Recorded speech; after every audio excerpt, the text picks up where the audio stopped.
All next week, Monday through Friday. Outside morning, Monday through Friday. And then Saturday, Sunday off.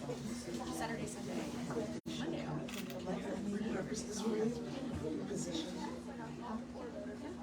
Yeah. Yeah. Yeah. I think I just realized you're just like, okay. Yeah, because and then I'm back to my normal.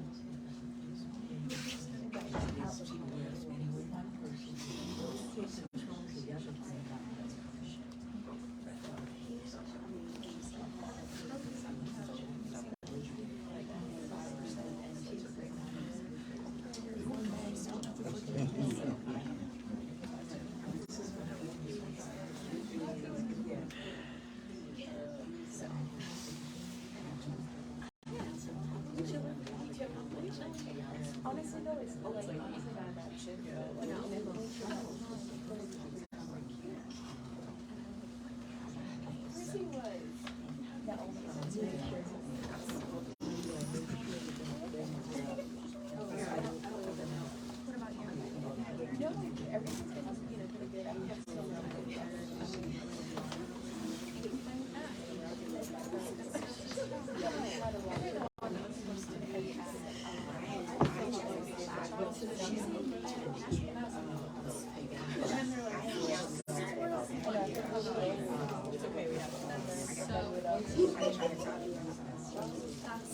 I love that so much.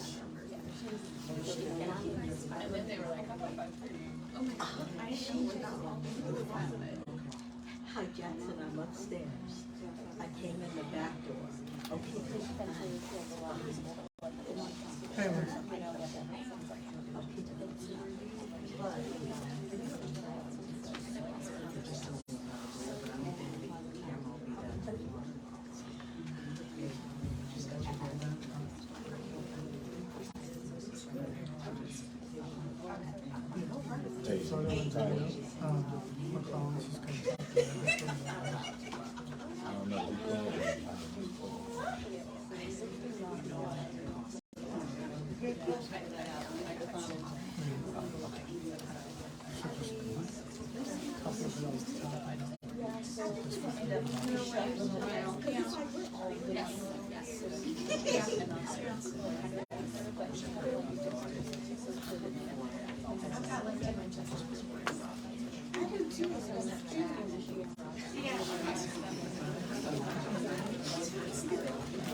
Well, good morning, everyone. My name is Alexis Rogers. I am the 4th Congressional District Chair for the Democratic Party of Virginia. I'm running on about 8 hours of sleep from the week. Okay, y'all? So I'm tired, but I'm fired up because what a historic day, what an historic occasion, and what an incredible day to be here to announce our nominee for Congress, Jennifer McClellan. Where's the energy? Mic check. I know y'all tired too. Y'all, we had a week to put together this Firehouse primary as a party process, right? We didn't have the option to rely on state government employees or local registrars' offices. Believe me, we would have chosen it. It is the holidays. I'd like to be getting more sleep. But we were grateful to do it and to honor McKeithen's legacy in this way. And as you saw, the energy on Tuesday was palpable. More than 27,000 voters, after we've counted every vote twice, more than 27,000 voters made their voices heard on Tuesday, and they sent a resounding message that they want Jennifer McClellan in Congress, and I'm excited to be here with her today. I'm going to turn it over to our incredible chairwoman in a moment, but I would be remiss if I did not name that, you know, there is history being made, not only the historic voter turnout, but of course we are about to send the first black woman to Congress from Virginia, in Jennifer McClellan. And there were women who have helped pave that path that I want to just name today. People like Vanjie Williams, people like Louise Lucas, people like Andrea Miller, who were Democratic nominees and black women themselves who didn't quite make it to DC. But this year, we're making it to DC. I'm gonna pass it over to Susan Swecker, our chairwoman. Thank you. Thanks, Alexis. Thanks so much.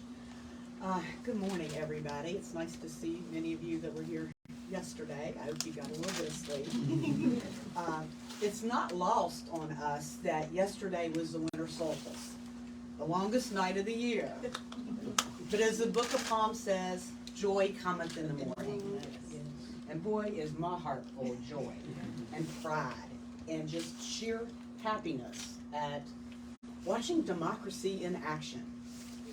Thanks to the leadership of Alexis Rogers and the 4th Congressional District Committee, who really did incredible work under a very tight deadline, and Sean Rahman, our executive director of the party, and his team, and the hundreds of volunteers who stepped up in this incredibly short time frame.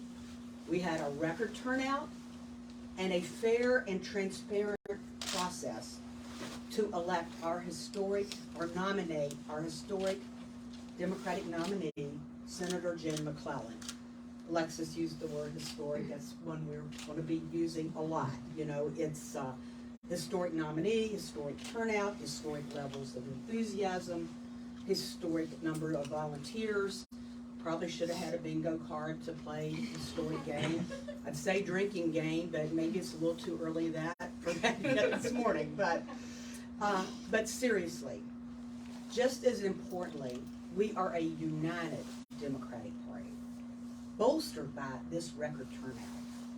27,000 plus Democrats who voted, hundreds of volunteers who made this process possible, again, guided by Alexis, the 4th CD, and our incredible team.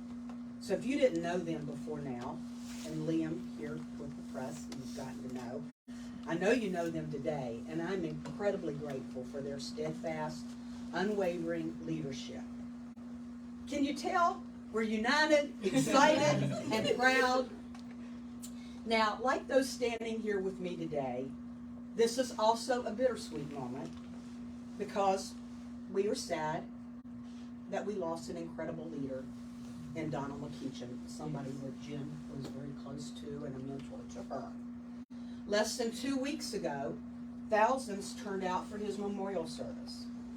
It was a tapestry of America's and Virginia's best. Eulogized by Speaker Pelosi, attended by 42 of his congressional colleagues, as well as citizens, hundreds of citizens of Virginia, who he knew, maybe he had helped, or some just came to pay respects because he represented them. This respectful memorial reminded me of the story when Franklin Delano Roosevelt died, and a reporter came across a man weeping on the street. The reporter said to the man, "Did you know him?" And he said, "No, I didn't know him, but he knew me." That was the essence of Congressman Donald McKeithen. Jen, I spoke with Colette on the way down, and she said to give you a hug and congratulations, and that she knows she is proud of you, but she knows that Donald is also very proud of you today. So, today the torch is being passed back to someone else who knows people, regular people, very well and connects with them. And we couldn't be prouder to have someone of Jen's caliber be our nominee. Someone who embodies those same values of decency, love of country, defender of women's rights, voting rights, social justice warrior, our environment, just to name a few. The resounding vote she won yesterday is a testament to her many years of work to make Virginia a better place to live and raise a family. Now, I give you our nominee and the next Congresswoman of the 4th Congressional District, Jen McClellan. Thank you. Well, good morning. Good morning. I know you all have gotten very little sleep. Same here and same in our house, but that's okay. We can sleep tomorrow for one day and then on to victory in February. I am here to say thank you to so many people first. Thank you to Congressman Donald McKeechin, who was a friend and a mentor, who has succeeded in the state Senate, and who I know is here with us in spirit, watching and smiling. Thank you to my dad, who is probably sitting right next to him, who I cannot help in this moment think about the poll tax that he had to pay to be able to vote, and the poll tax that his father had to pay to be able to vote, the literacy test that my great-grandfather had to take, and just to be able to vote, and the fact that the women in my family did not vote until after 1965. I stand on their shoulders today. I stand on the shoulders of Shirley Chisholm, the first black woman elected to Congress. I stand on the shoulders of John Mercer Langston, the first black man sent to Congress from Virginia in the 4th Congressional District. I stand on the shoulders of everyone who paved the way for me to be here, and I stand on the shoulders to everyone who came out in 1 week to volunteer, to knock on doors, to make phone calls, to send text messages.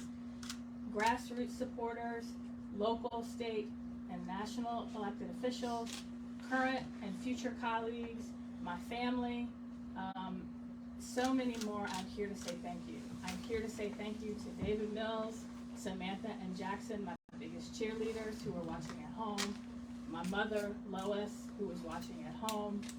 And I have to say, I am here because Lois and James, who grew up during the Depression in the segregated South, who saw the best of government in the New Deal, who saw the worst of government in Jim Crow, taught me and my sisters, Julie and Jean, at a very young age that we had a responsibility to give back, that we had a responsibility to be a voice in a government by, of, and for the people. And I chose at a very young age to do everything I could to make sure that our government was a force for good. I never dreamed that meant I would be standing here today. I spent 32 years getting other people elected to help people while working in my community to help people myself. I spent 17 years in the General Assembly working to help people, to improve their lives by expanding access to health care and affordable housing, fighting gun violence, breaking the school-to-prison pipeline, reforming our criminal justice system, fighting for voting rights, civil rights, reproductive rights, fighting for you, the people of Central Virginia particularly, but all over Virginia. And now I am ready to take that record, that experience, that passion for servant leadership. I'm ready to take that to Washington, to be your voice there, to bring a new perspective to the Virginia delegation that has never had a black woman sitting at the table. I am ready, and I know you're ready, because you came out, 27,000 of you came out in the cold while you could have been preparing for the holidays.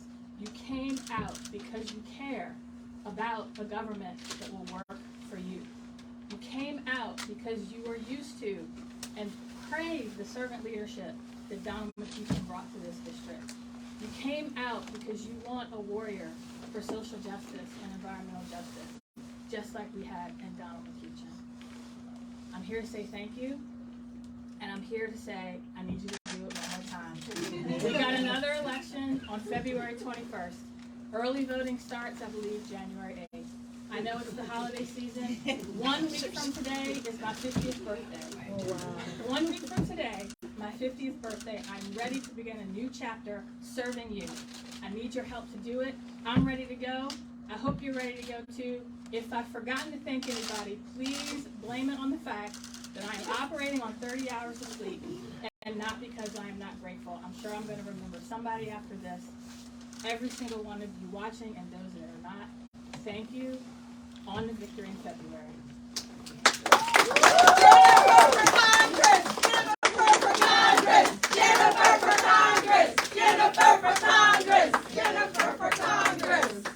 If you have any questions, I'm happy to answer a few, and then I gotta get back to work. Hi, Senator McClellan, congratulations. Can you talk in a little bit of specifics about what it would mean to have an African-American woman's voice in the congressional delegation? Absolutely. I mean, first of all, in a government body for the people, it reflects the voices of people who participate. And we've been voting. We've been participating even when we weren't allowed to. We were working behind the scenes. Now to have that voice at the table, to have that voice in government is critically important. And as a member of the General Assembly, I was able to use that perspective to change lives and tell stories that had never been told on the House floor. As the first woman to be pregnant while in office, I could talk about how government how laws can impact the doctor-patient relationship. As the daughter, granddaughter, and great-granddaughter of domestic workers, I understood the value of their work and could pass the Domestic Worker Bill of Rights. I could pass the Pregnant Worker Fairness Act. I could tell the stories that for so long had not been told. And as Shirley Chisholm said, if you don't get a seat at the table, bring a folding chair. But it's time for us to have that seat at the table and not have to fight our way through. And that is what is at stake here. This country was built on the backs of black women. It is time for us to take the lead in shaping how public policy is going to impact not only our communities, but every community. Two questions. First, you're the senior senator for Richmond. You will be even more Richmond in the 14th district. Why did you want to be a backbencher in Congress? And the second is, do you find it ironic that there's a voting right that you, the patron of the Voting Rights Act, first in the South, the party is now being sued for violating essentially the Voting Rights Act.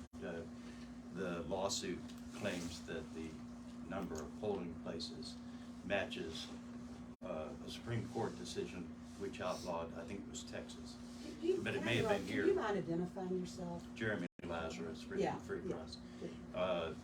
Do you find it ironic that a civil rights case that threw out white primaries basically is being used to attack this primary? Jeremy, I fought to make sure that every voter that wanted to vote voted, and I think the record turnout here shows we've accomplished that goal. We more than doubled the turnout in the 2016 primary that was in June, that was scheduled for everyone to see. Everybody could vote at their own polling place. We doubled that turnout. We worked our tails off to make sure every voter in this district knew where and how to vote. If they needed a ride, they would get there. We dealt the hand we were dealt by Governor Youngkin. He set the date for this election, and the party operated within the confines of that decision. We worked to make sure everybody who could vote could vote. I don't think I'm going to be a backbencher. I think that the number of endorsements that I got from members of Congress who are excited for me to be there proves I'm not going to be a backbencher. I was not a backbencher in the General Assembly when I was a 32-year-old black woman from the most Democratic district in the state, operating in a House of Delegates that was mostly white, male, Republican men over 50. I got 350 bills passed, most of them in the minority. I'm going to work hard for the people of the 4th District through casework and through legislation. And the same bills that I worked on here, we still need to get passed in Congress. I'm not going to sit on the back bench. I'm going to work for the people of the 4th District. That's right. Yes! And commercial with CBS 6. Obviously, Congressman Keechan was a mentor to you. As you've reflected over, this, very quick passing, his quick passing, and now being here today, what does it mean to you, and what do you think he'd be saying to you? before, I wasn't this cry. You He would have been one of the first people to call me to offer advice when I had to make the decision. I still expect him to call me now. He would be excited. He probably would have stayed up. And then the second phone call that I got this morning, I feel him here. I feel him here. I will carry on his legacy. And if the people of the 4th District see fit, I will take his desk in his office. And I will be forever grateful for what he has done for this country, for this state, for this district, and for all of his constituents he included. Allie Barefoot, Channel 8 in Richmond. If you were elected in February, what would be your top priority in Congress? It would be, my top priorities would be the same that they've always been. Number one, help the people that I represent, particularly through casework. I'm very excited. People used to joke that I have congressional level casework at the General Assembly level, but now I'm going to have more than 2 staffers to help people. That's number one priority is help my constituents. We got the Voting Rights Act of Virginia passed. We need to pass the John Lewis Voting Rights Act. We got the Reproductive Health Protection Act passed here. We need to, at a minimum, codify Roe versus Wade at the federal level. We got the Pregnant Worker Fairness Act passed here. We need to do that in Congress. I got the Virginia Clean Economy Act passed. We can't address climate change on a state-by-state basis. Every priority that I have had here, which is rooted in solving problems and helping people, will be the same priorities I carry to Washington. And how quickly would you expect to start serving in Congress? Well, the election is February 21st. Voters have until that Friday to have ballots come in, absentee ballots. I checked the schedule already. They will be in session that following Monday. So if the election is certified by then, I could be sworn in as early as, I forget the dates, but the Monday after the election. Senator, one other quick question. 27. 27. Governor Youngkin and past governors have noted that Virginia is a little bit unusual in that the delegation gets together to meet, the congressional delegation meets with the governor. As you know, a lot of the members of our congressional delegation previously served in the legislature. So if you're fortunate enough to be elected, what kind of difference does that familiarity and the common experience of having served in Richmond, what kind of benefit will that have for the state in familiarity? How will it help you as you work? Yeah, I mean, I'm ready to hit the ground running as a legislator on day one. I have shown that it doesn't take me very long to figure out how to get things done in the legislative process. It'll be different rules, different people, but I will still look for common ground where I can find it. Where I can't, I will passionately advocate for my constituents and what I think is best in helping them. It helps that I know a lot of the people there. It helps that a lot of them want me to serve with them and have endorsed me and worked on this campaign. And so I'm ready to hit the ground on day one, serving the people of the 4th. I have one more question. We have time for one more question. Oh, okay. Have you heard from any of the other candidates so far? My phone has been blowing up and my voicemail's a little full. I did see messages from a couple of the other candidates. I have not talked to them personally yet, but am very pleased that we are a unified party. I thank all of the other candidates for running and being willing to serve, and I'm looking forward to working together to bring this victory home. All right, thank you all very much. Happy holidays. Get to sleep.